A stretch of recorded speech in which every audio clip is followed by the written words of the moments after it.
Hello, আমি kidnapper Naim বলতেছি। তোর বউকে কিডন্যাপ করে লইছি। তুই তোর বউরে চাস? 1 কোটি টাকা উনি আমার বিকাশে পাঠা। 1 লাখ টাকা নেবেন? ওরে কি হাইসিউতে রাখছিলেন নাকি? দেখ, হাস তামসা করিস না। এই এলাকার ডরের আরেক নাম নাইম দা কিডন্যাপার। তাহলে তোর নাম কি? নাইম। তুই না বলি ডরের আরেক নাম নাইম? আরে আমিই তো ডর। তাহলে নাইম কেডা? দেখ, হাস তামসা করিস না। সময় মতো টাকা না দিলে তোর বউয়ের চোখ তুলে এলাম। দেখ, এমনি ওর নজর আমার দিকে নাই, তুই যা করবি কর। দেখ ভাই, এই ব্যবসাটা আমি অনেক দায়ে পড়া করছি। কিছু তো দে। আচ্ছা যা, 700 টাকা দিমু। হ্যাঁ ছালা, তোর বউরে কি আমি ভাড়া করছি? 700 টাকা দিবি? হ্যাঁ, দেখ ভাই, তোর মতো যদি আমার বউ কিডন্যাপ হইতো আমি 4 লাখ টাকা দিতাম।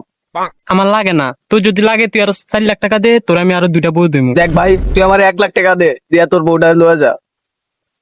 তোর 1 লাখ টাকা দেমু কে? 1 লাখ টাকা হলে তো আমি আর একটা বিয়ে করতে পারি।